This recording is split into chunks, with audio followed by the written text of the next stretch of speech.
Another verse by Master Hua. Understanding the mind and seeing the nature. Multitudes from the 10 directions come to investigate Chan. Cherish every minute and second. Moving or still, awake or asleep, carefully investigate. When empty space is smashed, you'll understand your mind. Though the Dharma realm is still the same, you see your own nature. Where do you search for your original face? Right here at Old Gold Mountain. A hint of skill. When you sit and do this work, you should sit properly and very straight. You shouldn't lean back and tilt your head back, nor should you lean forward and bow your head down. You should keep your head erect. Your eyes should regard your nose and look to see if your nostrils are pointing up or down. Look at the nose clearly. The nose regards the mouth. Does a nose have eyes that it can see the mouth? In time, the nose will produce eyes. You just tell it to look, and it will look and look until eventually the nose will be able to see the mouth. Then you'll say, oh, basically, that's the way the mouth is. The mouth knows the heart. Is the heart black, white, yellow, red? Is the heart green, white, yellow, red, or black? What kind of heart is it? Ask it and see.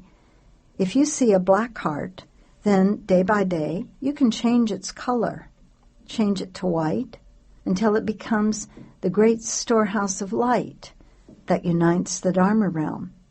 Then there will be a little hope for you.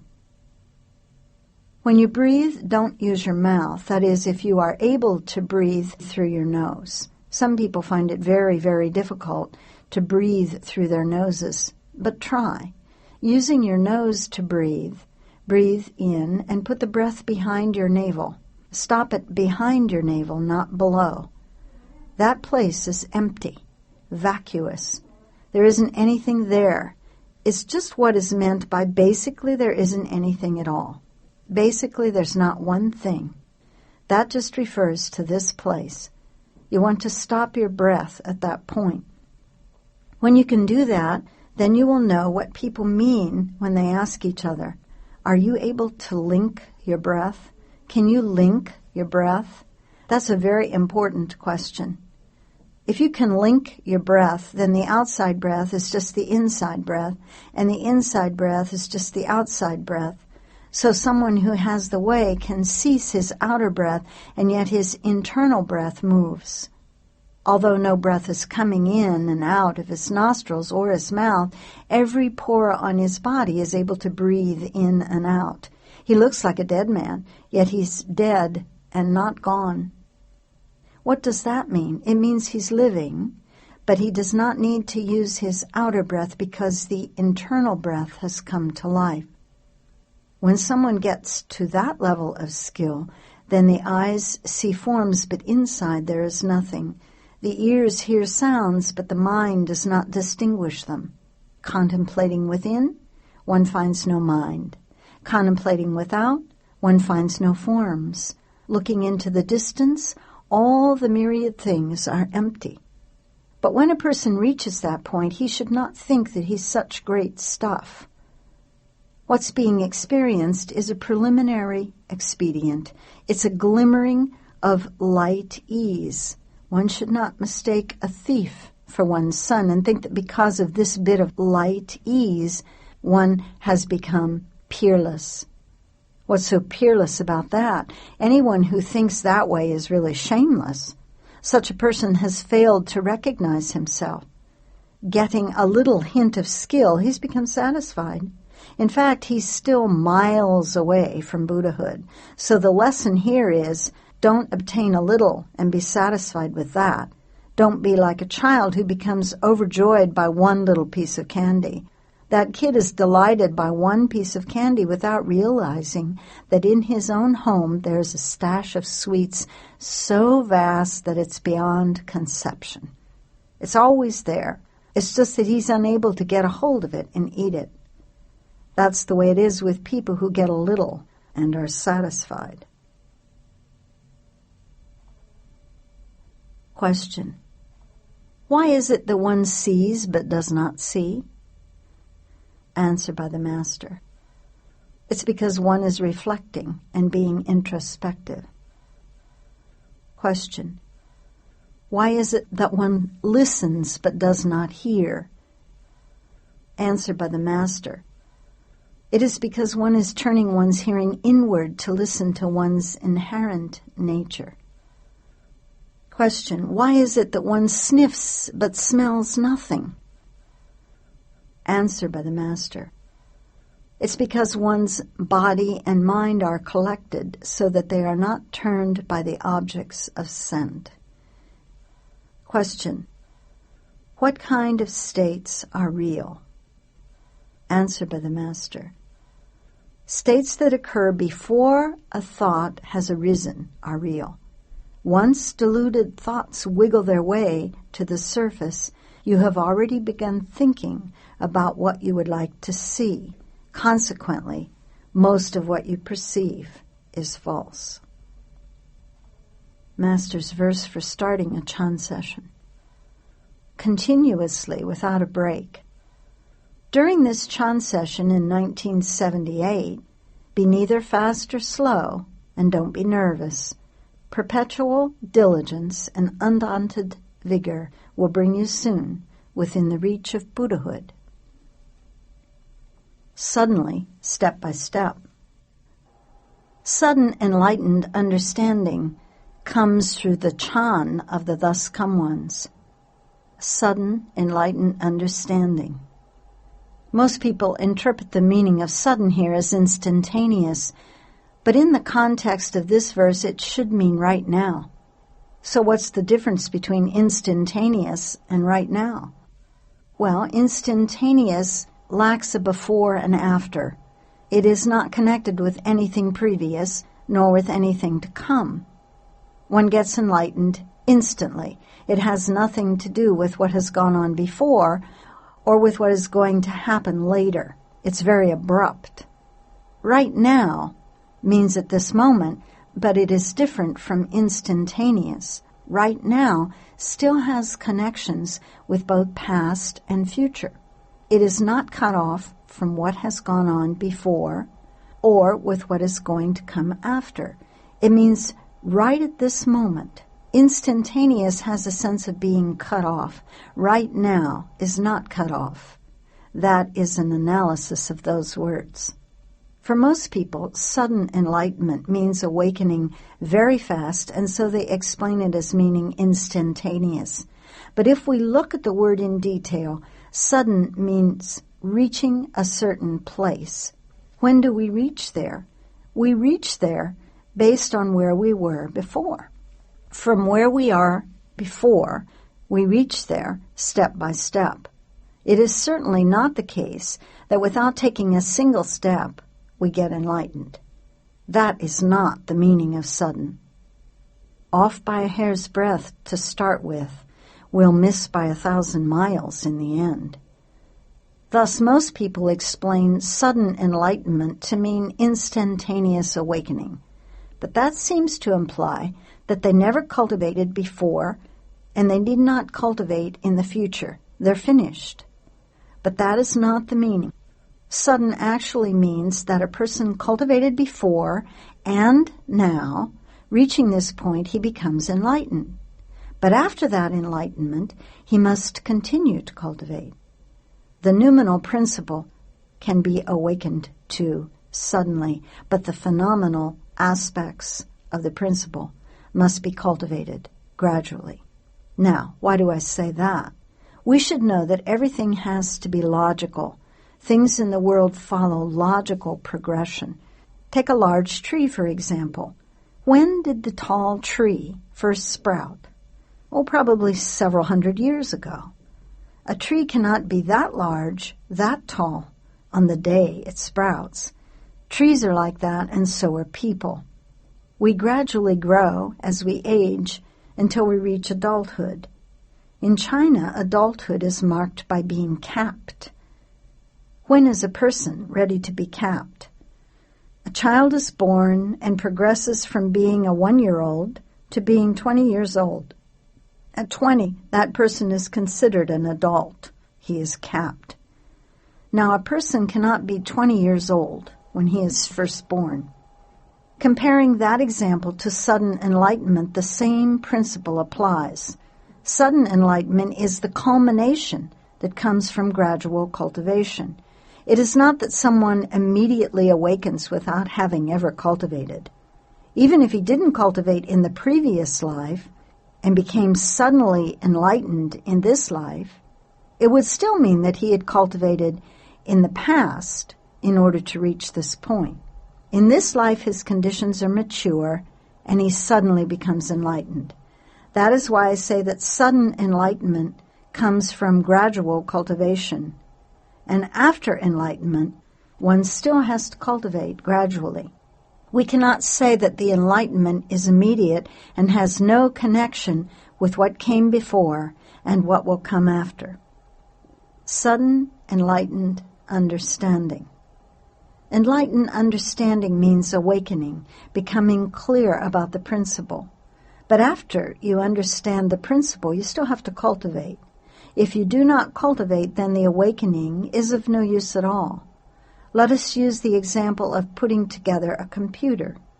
We understand the principles involved in putting together a computer. We know how we put in the software and what hardware to use. We know how to put everything together so that the computer will function. But if we only know the principles involved and we do not actually put the computer together, then our knowledge of how to set it up will be of no use.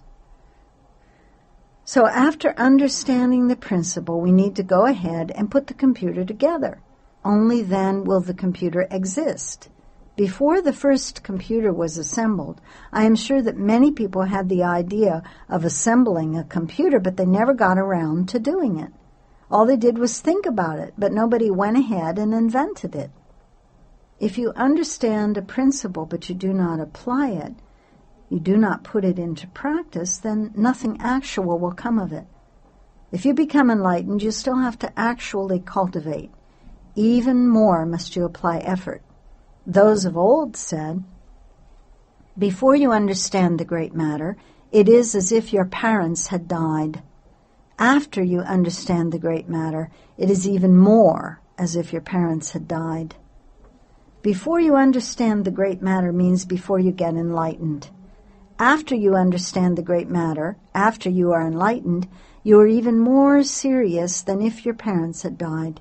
You are even more careful in all that you do.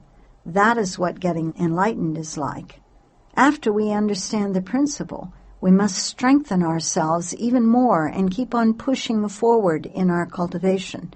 That is the only way that the computer, literally the electric brain, and the spiritual brain will manifest.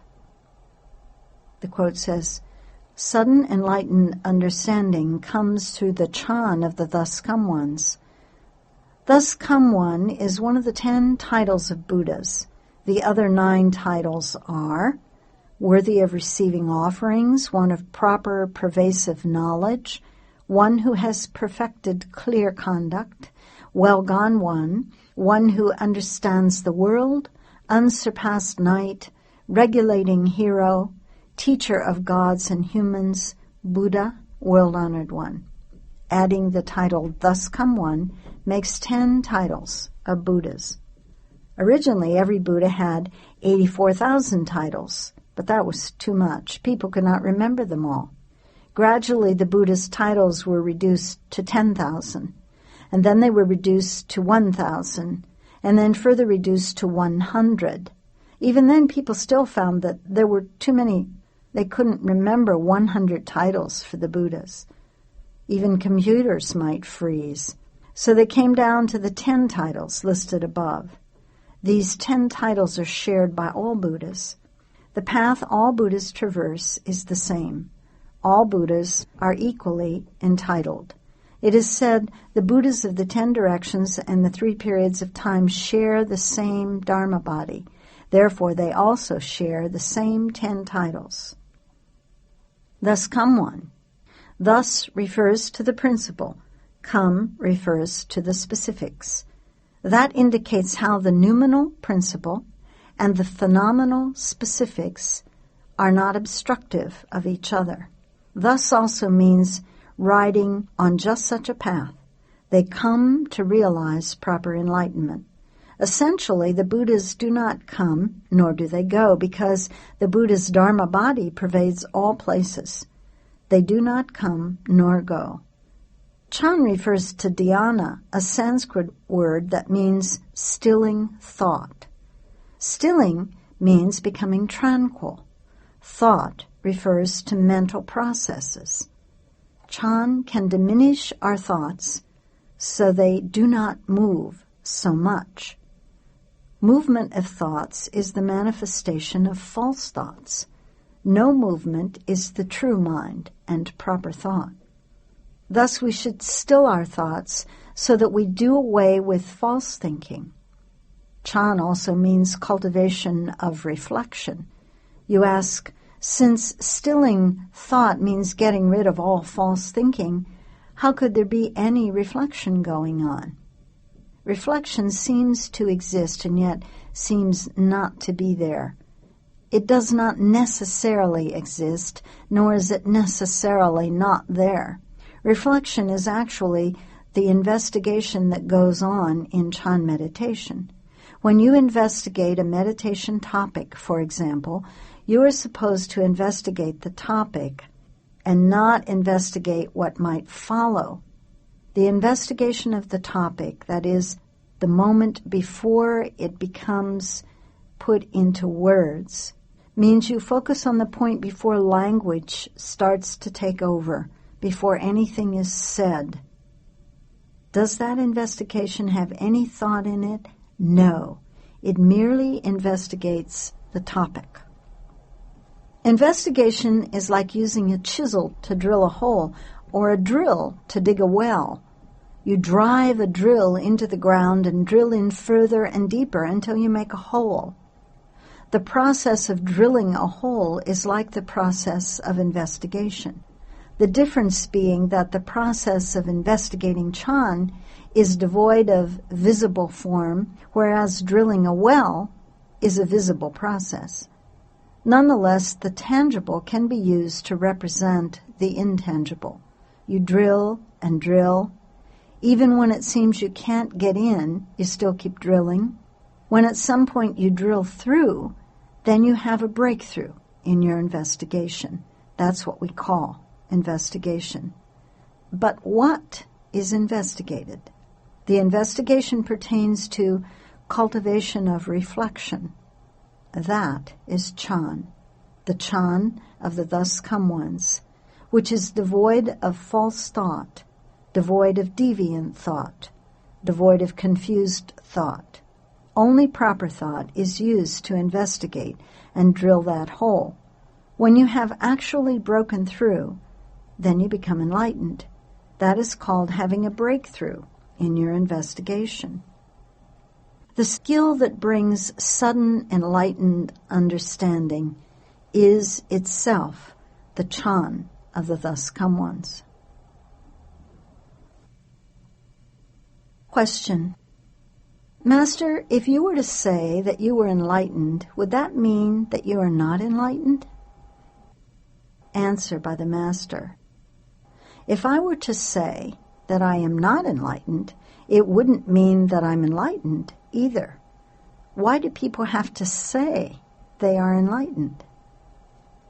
Concentrate. The work of Chan meditation resembles a mother hen sitting on her nest. As the mother hen is thinking of her eggs, she never leaves the nest. She simply concentrates and keeps the eggs warm. She wouldn't sit on the eggs for 5 minutes and then run away to do some other business and later return to sit on the eggs once again, only to run away again 5 minutes later. The chicks would never hatch at that rate. The principle we observe in Chan meditation is the same. We must concentrate in each successive minute. Don't fear an aching back or sore legs. Don't be afraid of difficulty or pain. Simply concentrate with single-minded effort. Why? we concentrate and investigate who is mindful of the Buddha until the mountains topple, the waters dry up, the tides recede, and the rocks appear. And it is at that moment that we can get enlightened. Investigating Chan is also similar to the way dragons nurture their pearls. Dragons watch over their precious pearls at all times. They attend to them carefully at every moment. Therefore, these precious pearls grow brighter each day as the dragons guard them attentively, day and night. People who practice Chan meditation are just the same in that they never allow their minds to ramble with scattered thinking. An ancient worthy said, "When not even a single thought arises, the entire substance comes into view." We can rephrase it to say, when idle thoughts no longer arise, the entire substance comes into view. When one is free of idle thoughts, then one can have some success. Meditators don't think about becoming Buddhas, getting enlightened, or gaining wisdom. They simply work hard and cultivate vigorously. When the time comes, they naturally become enlightened. You can't think about when you will get enlightened. If you think like that, you can think to the ends of time, but you'll never get enlightened. If you stay in the Chan hall and sit and walk and sit, then after a long time, you'll have a chance to get enlightened. As it's said, Chan comes with long time sitting. Investigating Chan is done the way a cat stalks a mouse. The cat concentrates its energy and focuses its attention, patiently sitting beside the mouse hole, waiting for the mouse to appear. As soon as it comes out, the cat pounces on it. The cat cannot slack off. Once it becomes distracted, it will no longer be able to concentrate. Chan meditators are the same. At all times, they maintain proper thoughts and avoid idle thoughts. This is basic knowledge for beginners in Chan meditation. A verse says, calmly complying with adversity. Accept your lot in life and be content. Then all your afflictions will go away. Don't crave pleasant forms and sounds. Don't be greedy for fame and profit. Glare at me, I won't notice. Scold me, I'll applaud you. Hit me, and I'll kneel down. I only laugh, never cry. Among people there isn't anyone like this. Nowhere in the world can such a one be found. But there is a true monk from the West who holds this Mani pearl in his heart. The Strength of Patience, an essay by Master Hua. As to we people who are born in this world, some of us have come to repay our debts. Some have come to make debts.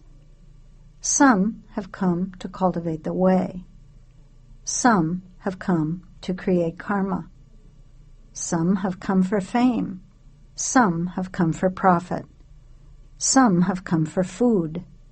Some have come for sex. We ourselves do not know the causes and effects of our past existences, nor how to cut off the delusions and put a stop to the flow. Moreover, most do not wish to understand the good and evil karmic conditions of their past lives, or to change their faults and start anew. Instead, we discharge our responsibilities in a perfunctory manner and act in reckless ways. Even though there may be those who possess wisdom and who wish to know their past lives and perpetuate the causes for sagehood, still, it's not easy. Nor is it easy for them to suddenly arrive at an understanding, to remain forever unchanging, and to endure suffering and toil. That is because ignorance is difficult to break through, and obstructions pile up layer upon layer. Outflows are hard to replenish, and doubts billow like thick clouds. Those of us who truly wish to understand must seek within ourselves when things do not go our way. We should not curse heaven and blame others. We should subdue ourselves and return to propriety. We should not contend, not be greedy, not seek, not be selfish, not pursue personal benefits, and not lie. In dealing with situations, when adversity comes, accept it compliantly. We should be friendly and humble toward all people. We must bear what others cannot bear, yield what others cannot yield, eat what others cannot eat, accept what others cannot accept. That's because you should know that most ordinary people repay virtue with enmity, but they are the very ones who help us perfect the strength of our patience. Whenever unreasonable and adverse situations feed on each other and others slander us, we see them as good and wise advisers, intent upon helping us increase our virtue and our cultivation of the way. A verse says, "When adversity comes, accept it compliantly all the way to paramita." Advisors like Devadatta help us. Retributions from past lives' kindness and enmity are being received in this life. Distant aeons' grievances and affinities are being cleansed right now. In reconciling accounts and repaying debts, we should not delay our payments. We should establish merit, atone for our offenses, and not let life pass in vain.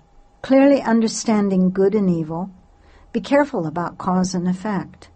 Be as if perched on the edge of a deep abyss, as if treading on thin ice. How could we expect escape to be easy? And now, the Master comments on this essay. What is meant by adversity? Adverse conditions are anything that you do not want to experience, things that go against you. If there are things that you like, then they are not considered adverse conditions. But the things that you don't like, or the situations that go against your grain, are called adversities. For example, there may be things you don't like to hear, but people say exactly those things to you. There may be things you don't like to eat, but you're given that very food. There may be things you absolutely can't bear, but you have to bear them. When adversity comes, accept it compliantly. Tolerate what comes along in a harmonious and gracious manner. For example, if someone scolds you, you should think, "Oh, this person is singing a song for me. I should enjoy listening to this song." What's so bad about getting a scolding? Just accept it compliantly and happily. In that way, you can cultivate the strength of patience. Adverse conditions create heroes. Situations can be either favorable or adverse, but if things go against you, they are the very things that increase your resolution and your willpower so that you will bring forth the determined resolve to be a genuine person. That's the meaning behind adverse conditions create heroes. When you cultivate, you shouldn't be greedy for people to make offerings to you, thinking, "Oh, if people would give me food and clothes, that would be really good." That's a pretty meaningless attitude. Rather, you should think, "There's nobody making offerings to me, and I should be happy about that. If I don't have food to eat, I'll just go on a fast. If I don't have enough clothes to wear, I'll just fortify my body so that I'm not turned by either cold or heat. I can bear it. And if I don't have a place to stay, I can live under a tree." You should train yourself that way. You shouldn't be greedy for people to give you things or feel happy if you get some little thing from them. If you don't have virtue in the way and you accept offerings from other people, it's not easy to digest them. That's why it said, if you haven't done away with the three aspects of thought, it's hard to digest even water. The three aspects of thought are thoughts of the present, thoughts of the past, and thoughts of the future. If you always have these three aspects of thought and strike up a lot of false thinking, then even if you were to drink just one swallow of water offered by someone, you wouldn't be able to digest it. There's a saying, "A single grain of rice from a donor is as heavy as Mount Sumuru. If, having eaten it, we do not cultivate the way, we will have to repay it by becoming an animal. In the future, we will have to be reborn as a cow or a horse to pay back the debts, or be a chicken and have to lay eggs. When a chicken lays an egg, she says, "Goda, goda." Goda means, my offenses are great. If interpreted this way, then she sounds like she is honestly repenting and reforming. But does she really understand? No, she's not really admitting that her offenses are great. Actually, she's saying, the eggs I lay are larger than anyone else's because da can also mean exceptionally big, oversized eggs. And so she's still exaggerating. You should know that when a chicken has to lay eggs, she's paying back for the offerings she received from other people in the past. To cultivate the strength of your patience means you train yourself to take things that go against you. You fortify your strength of patience to the point that you can endure what cannot be endured. As to we people who are born in this world, some of us have come to repay our debts. This means that in the past, some of us overspent. We overdrew our accounts. As a result, we have come back to this world to pay back our debts. All of us have some debts to repay. What debts might we have? If you're someone's son, you are repaying debts by being a son. If you are someone's father, you are repaying debts by being a father. If you are someone's husband, you are repaying debts by being a husband. If you are someone's wife, you are repaying debts by being a wife. And if you are a disciple, you are repaying debts by being a disciple. But if you are my disciple and you don't want to repay them, that's all right. Some have come to make debts. Some of us want to take out more loans. What do people like that do? They are always trying to get off cheap. They always are mooching off other people. They refuse to ever take a loss. People who are not willing to take losses are here to make more debts. Some have come to cultivate the way. That's like some of you here who have left the home life to cultivate the way. Some have come to create karma. There are people who come to this world to kill, to commit arson, and to steal. All that creates karma. I'm just speaking in general terms. If you analyze this in depth, you will see that there are numerous variations. Many, many people have come here to create karmic offenses. Some have come for fame. All day long they want to be number one. They are trying to buy a name and fish for a reputation. They want a name even though it is false. Some have come for profit. Some people have come into this world only in order to strike it rich. They just want to make money. They don't know about anything else. You tell them about something else and they say, I don't care about that. Just as long as I have money, everything is fine. For money, they would do anything. Once the rooster crows and they get out of bed, the only thing they have in their minds is to rake in the dollar bills. Some have come for food. They say if a person lives his whole life without knowing how to eat, he's really an idiot. I've got to eat delicious dishes and rare delicacies every day. As long as the food they eat is delicious, they don't want anything else.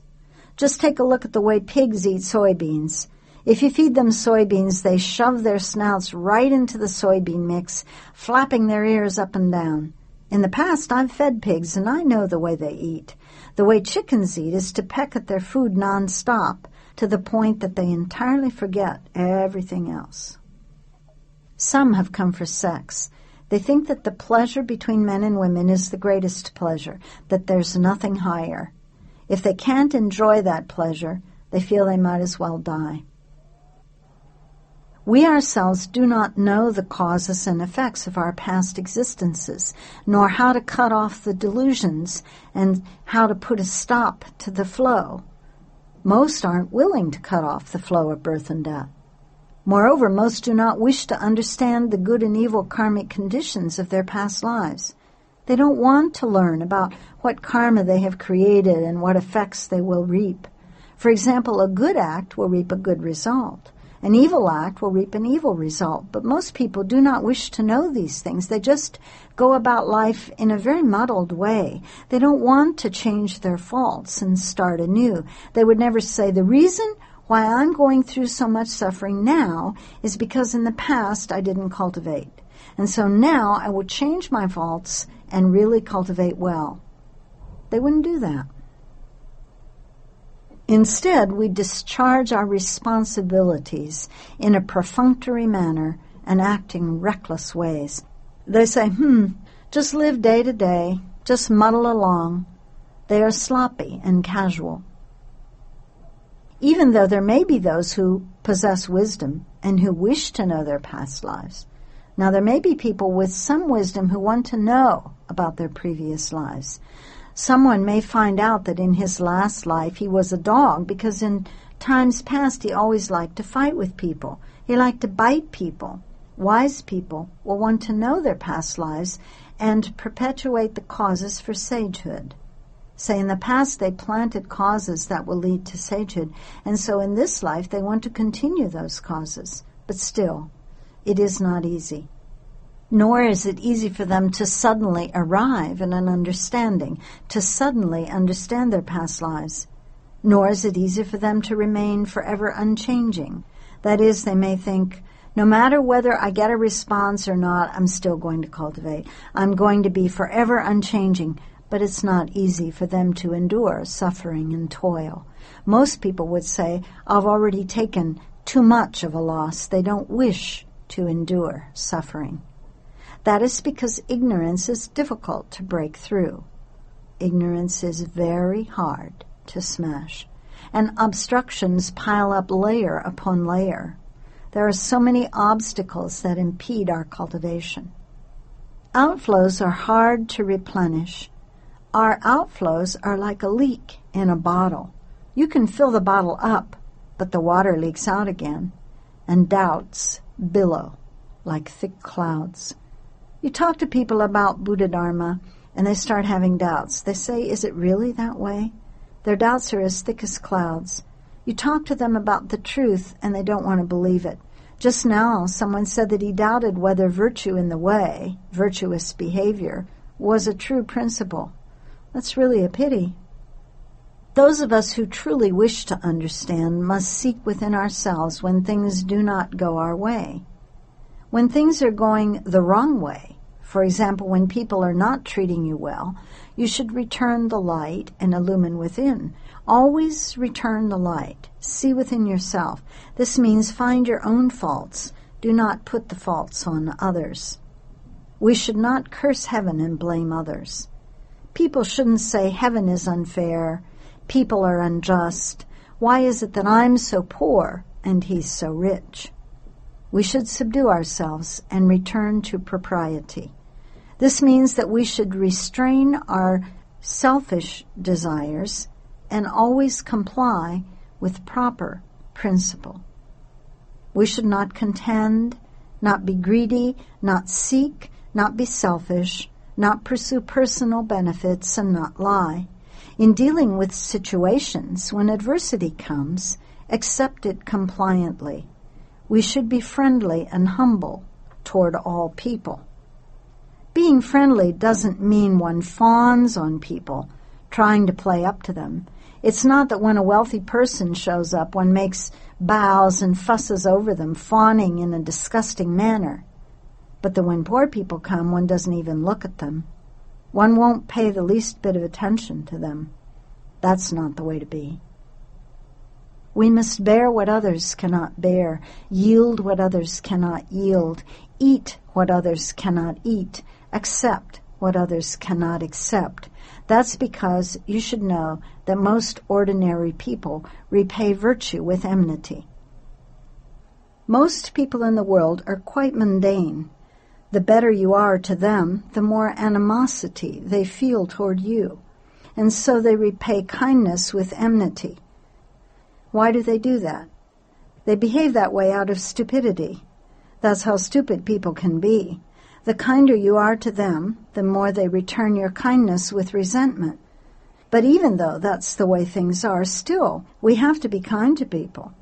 We should still behave virtuously toward people. Let them be as they will.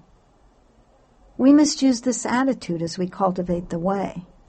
But we must also understand that there are two sides to most questions.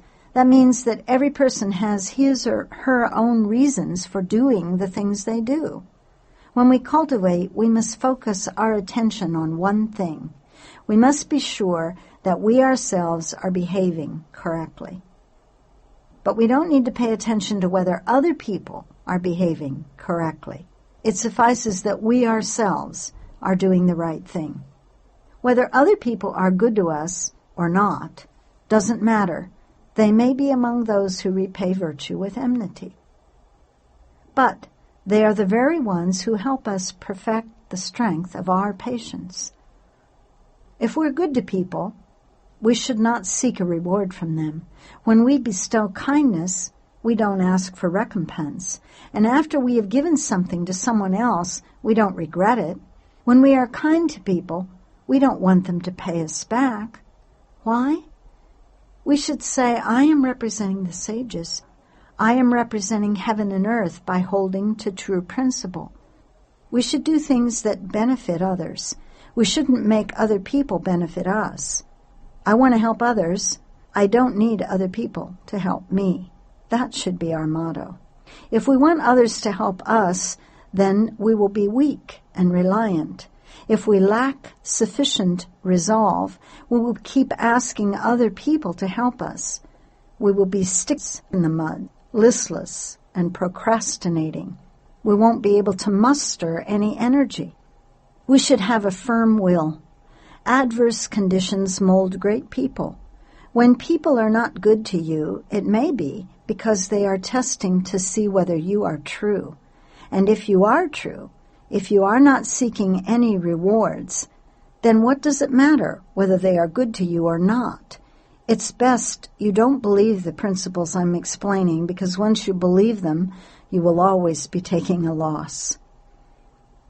Whenever unreasonable and adverse situations feed on each other, to the point that people are being very discourteous to us, and others slander us, we should see them as our good and wise advisers, intent upon helping us increase our virtue and our cultivation of the way. They are helping us nurture our blessings, develop our wisdom, and amass virtue in the way. They are actually helping us out. I always say to you that there are many people who scold me and slander me.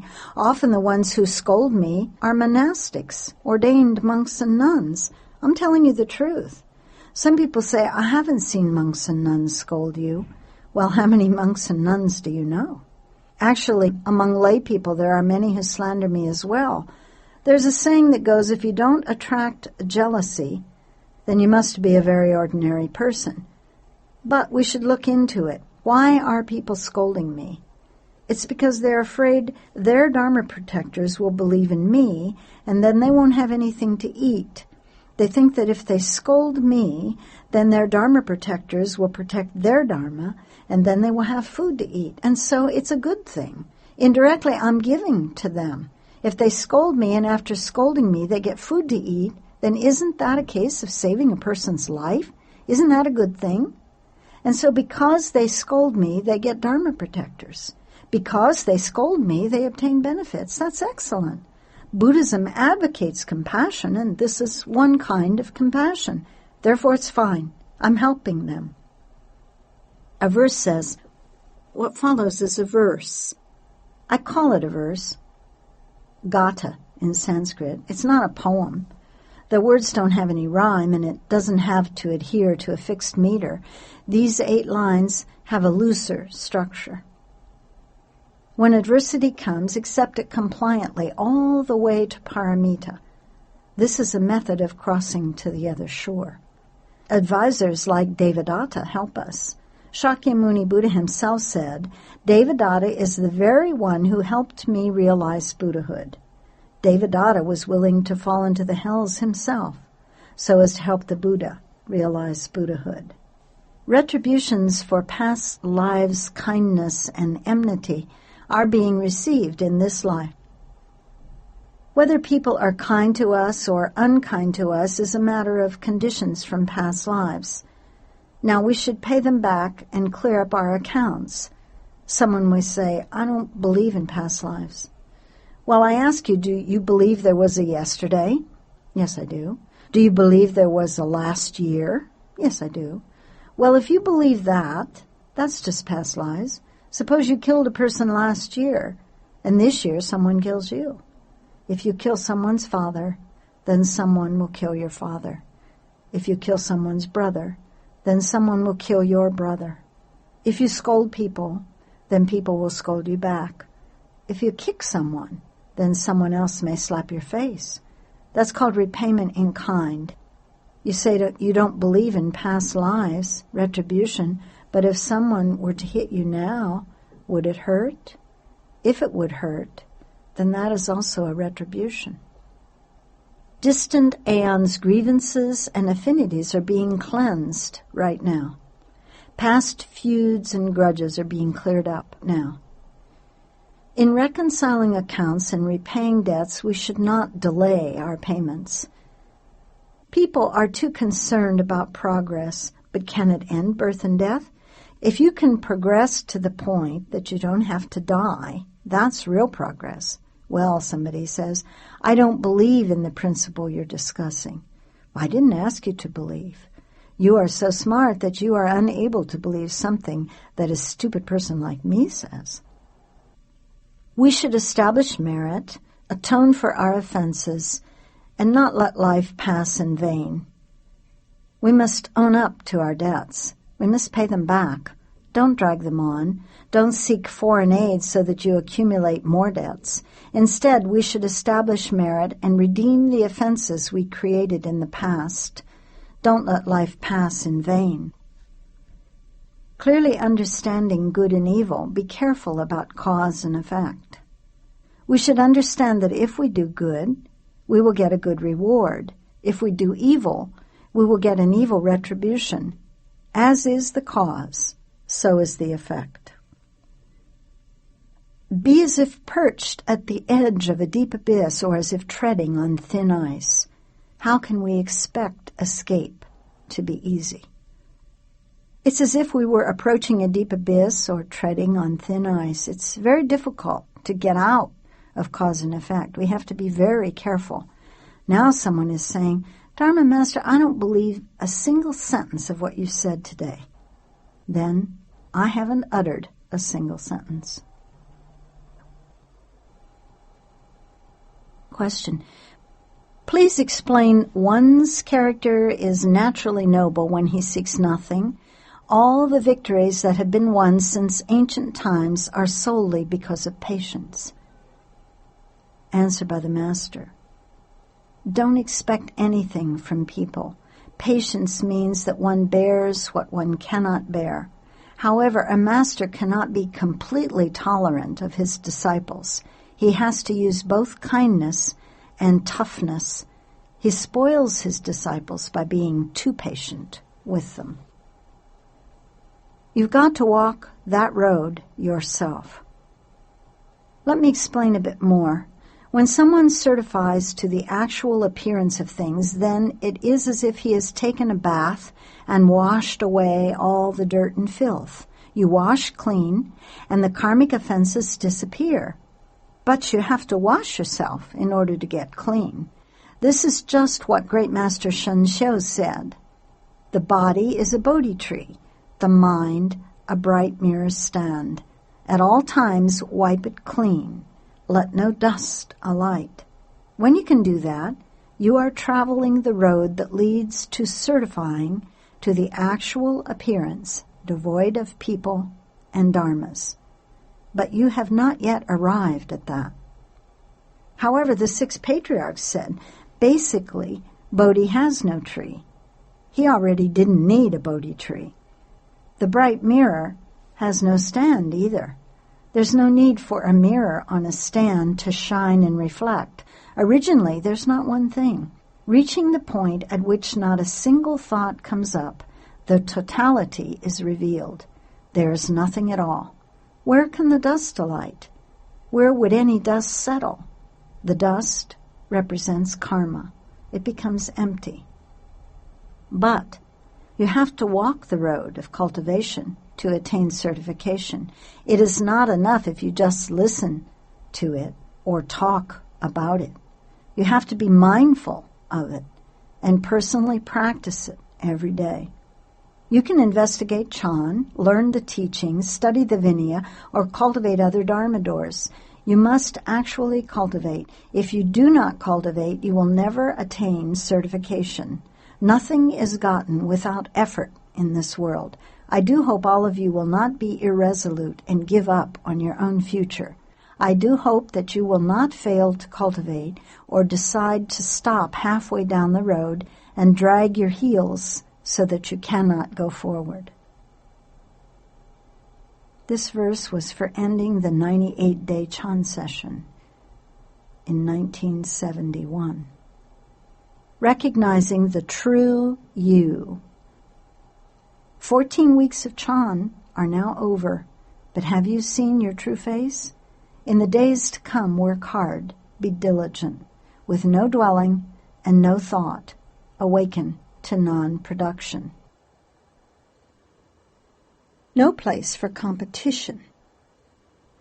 The participants in our Chan session are working at a very superficial level.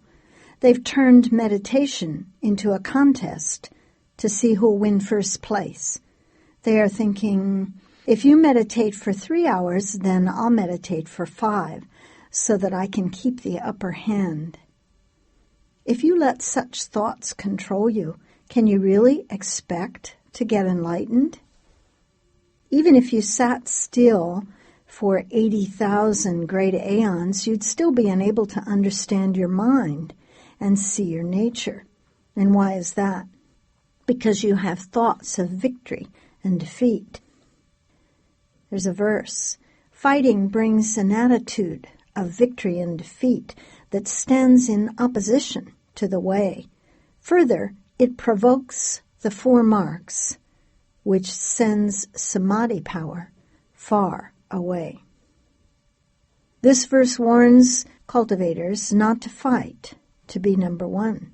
When your spiritual skill matures and your wisdom appears, other people will spontaneously acclaim you as number 1.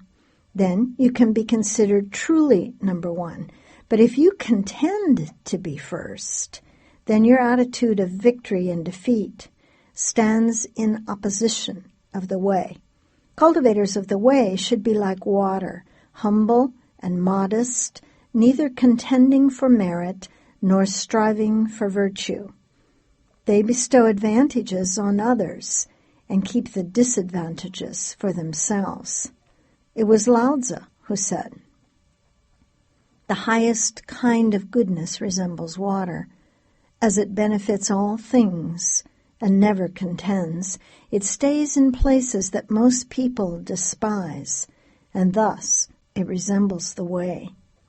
The highest goodness refers to the best kind of cultivators who resemble water as it flows into the lowest places. Although water benefits all things, it refuses to compete for merit and virtue.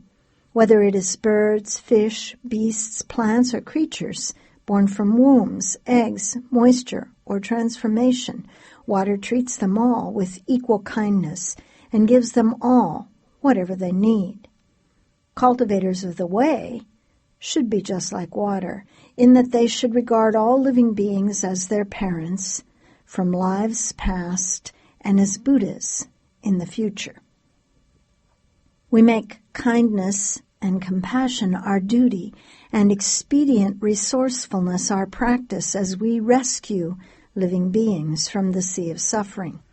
A cultivator is willing to dwell in places where living beings are unwilling to stay. With this attitude, he stays close to the way. Any thoughts of victory and defeat do not accord with the creed of a cultivator and stand in opposition to the way. Cultivators of the way want to be free of the 4 marks. They want to have no mark of self. Ask yourself, who is this here cultivating the way? You'll find that there isn't anyone cultivating.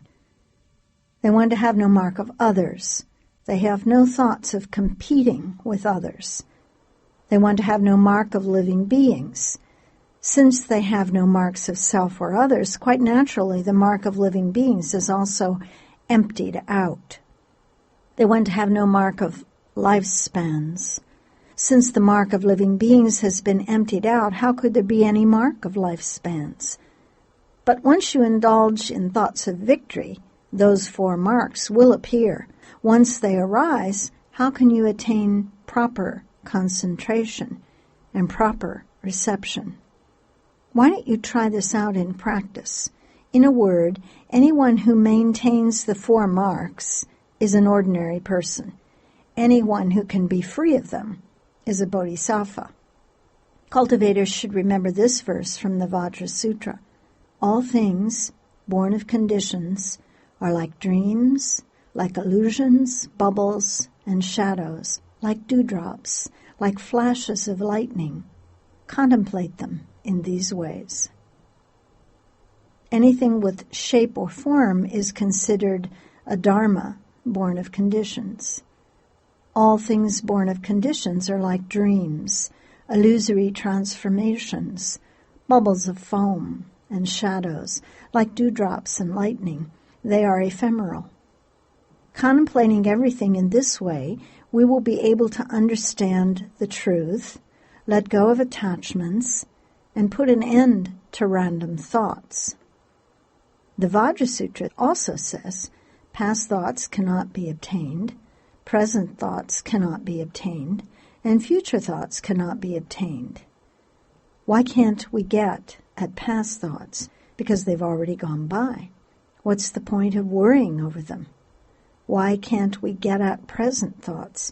Because the present moment doesn't stop, even for an instant. If you claim that this moment is the present, as soon as the words leave your mouth, that present has already gone by. Time never stops.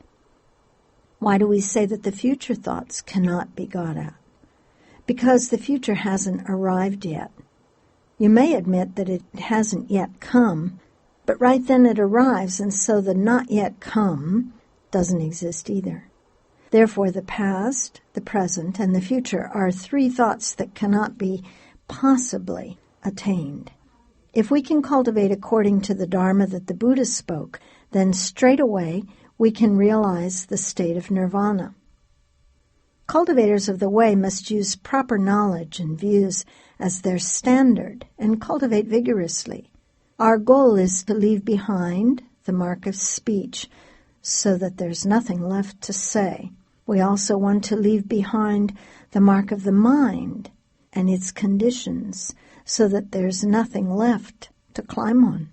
We want to leave behind the mark of written words. Once words are gone, they can't represent our speech at all. Since there's no way to express with words, what is there to remember? What is there that we can't put down? What is left to take so seriously? We should apply ourselves to this and stop toying with the superficial aspects. Someone is thinking, today in meditation, my legs didn't hurt and my back has stopped aching. Before I knew it, it was time to stand up and walk. Well, that's because you were sleeping. Of course you knew nothing at all. Don't misinterpret this state. If you become attached, then you can easily enter a demonic state and be taken in. Pay attention to this, everyone.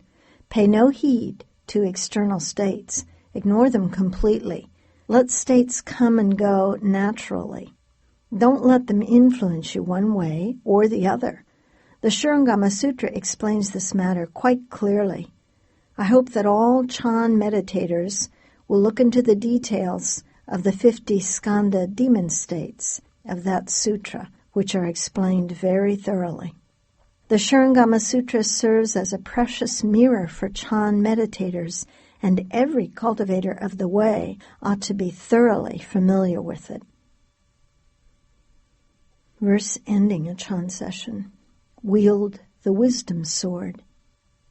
10 weeks of Chan are completed today. With a new life, Bodhi starts to sprout.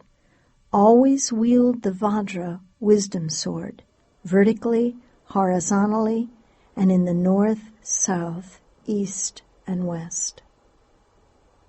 Another verse for ending a Chan session. Smash empty space to pieces. Though the session has ended, we must continue to work hard. Smashing empty space to pieces allows our original face to emerge. Who says you're empty? Someone heard me talking about space and how wonderful it is. That person now wants to become space. He thinks, once when I was meditating and several times when I was listening to the sutras, there was nothing at all. It was empty. It really was. I saw it. I felt it. In that case, you aren't empty yet. If you were really empty, how would you know you were empty? If you were empty, how could you see emptiness? If you were empty, how could you feel you were empty? How could you have the sensation of being empty? Take a good look at yourself. Are you empty or not? If you are empty, why is there still a you?